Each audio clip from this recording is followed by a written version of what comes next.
lagi Bu? Saya Diana Vitasari, CGP Angkatan 10 dari SD Muhammadiyah 26.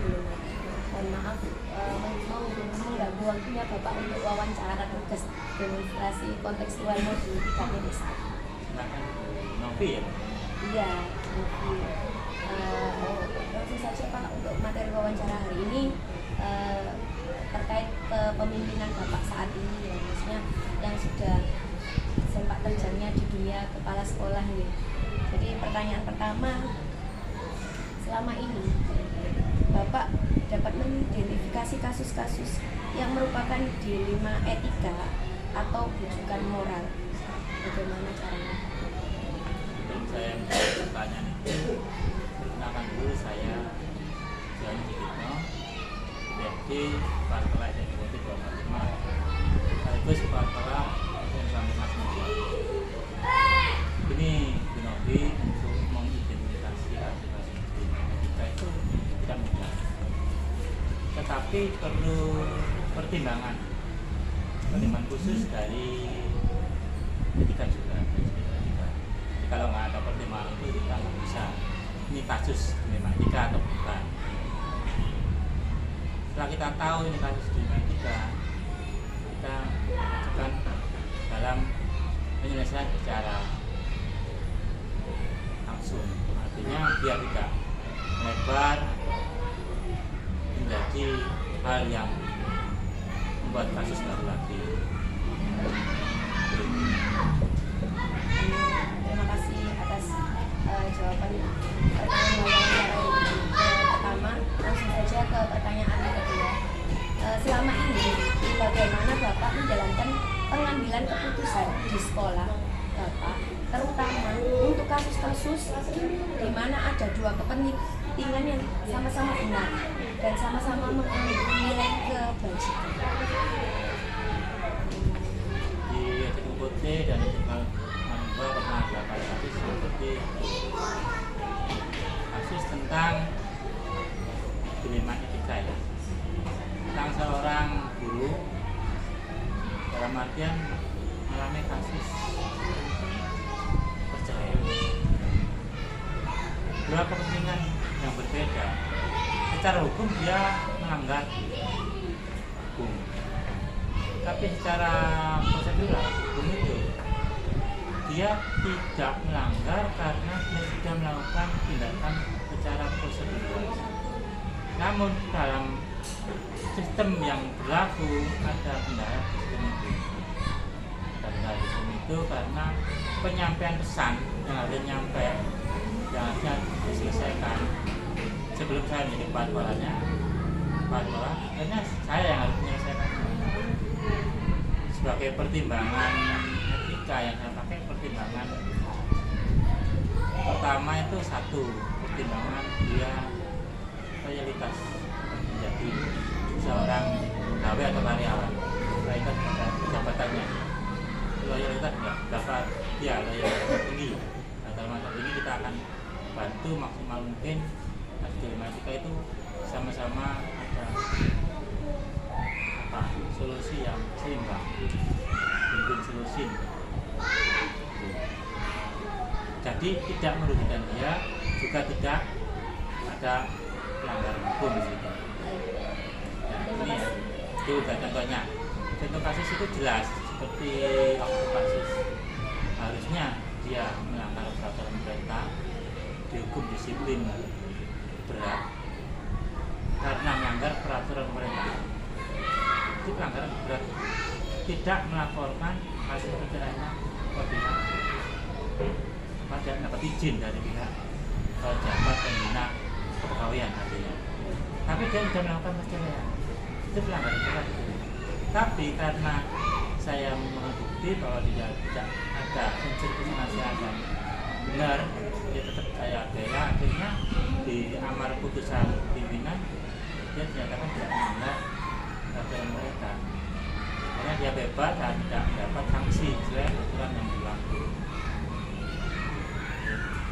Lalu pertimbangan etika. Terima kasih Bapak. Untuk pertanyaan selanjutnya, langkah-langkah atau prosedur seperti apa yang biasa Bapak lakukan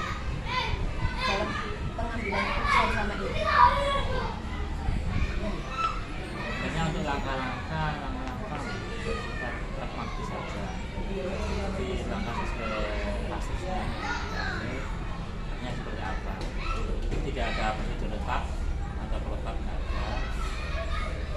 Tergantung permasalahan. Tergantung kasus yang kita hadapi.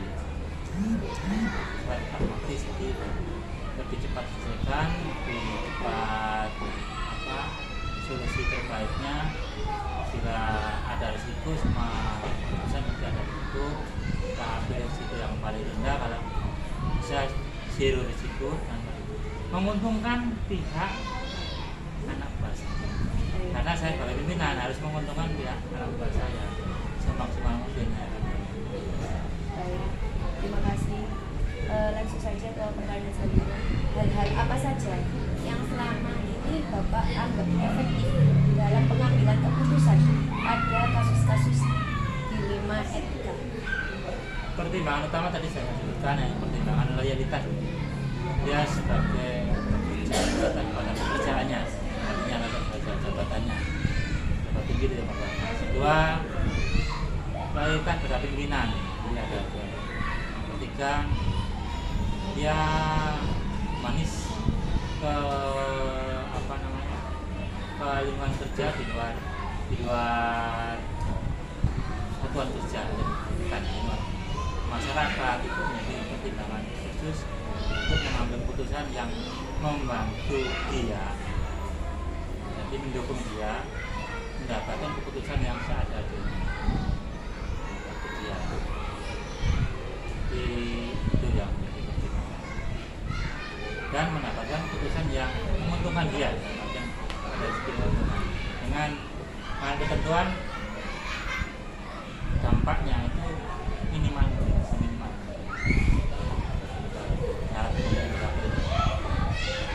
kasih, Pak.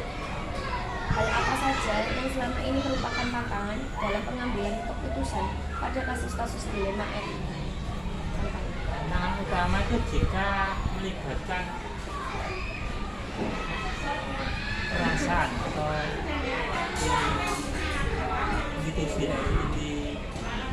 intuisi saya sebagai pimpinan. Selama saya tidak melibatkan intuisi saya ada perasaan dalam mengambil keputusan, ya tidak ada tantangan yang besar. Nah, berarti itu kalau saya sudah masuk, saya mengambil pertimbangan perasaan itu yang paling berat untuk mengambil keputusan. Langsung saja pertanyaan selanjutnya.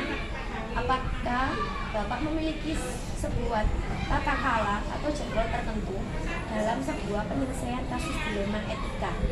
Apakah Bapak langsung menyelesaikan di tempat melalui sebuah jadwal untuk menyelesaikan? Bentuk atau prosedur seperti apa yang Bapak jalankan? Untuk tata kelola penyelesaian kasus dilema etika itu tidak ada SOP pasti, tidak ada lengkap, tidak ada. Kita selesaikan kasus per kasus yang siapa yang mengalami kita selesaikan sesuai jadwal yang saya pakai. Tidak ada jadwal lengkap, diselesaikan dengan cepat itu lebih baik, dengan pertimbangan tidak melebar menjadi kasus satu, dengan pertimbangan tidak berdampak lebih besar atau tidak. Baik, langsung saja untuk pertanyaan selanjutnya. Adakah seseorang atau faktor-faktor apa yang selama ini mempermudah atau membantu Bapak dalam pengambilan keputusan dalam kasus-kasus dilema etika? Sebenarnya faktor-faktor yang mempermudah atau seseorang itu, faktor utamanya adalah faktor pengalaman. Kita belajar guru yang baik adalah pengalaman, adalah guru yang baik. Dari pengalaman itu kita menyelesaikan kasus apapun, termasuk kasus yang bersifat muatan dilema etikanya di dalamnya itu, karena kita sudah pernah mengkajinya.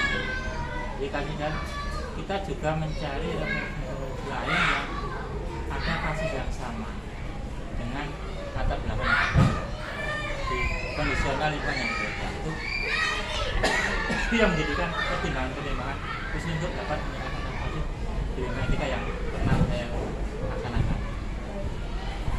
Untuk pertanyaan terakhir, semua hal yang telah disampaikan, pembelajaran apa yang dapat Bapak petik dari pengalaman Bapak dalam mengambil keputusan dilema etika? Pertama, untuk mengambil sebuah keputusan dilema etika itu kita tidak boleh melibatkan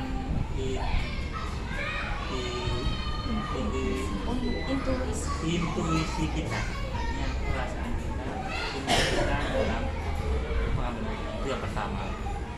Yang kedua, untuk pengambilan keputusan seefektif mungkin bisa berdampak yang baik, yang berdampak positif di kehidupan kita. Yang ketiga, dapat mengurangi risiko juga untuk baik menjalani kasus atau baik untuk pendidikan atau pidana. Baik, terima kasih.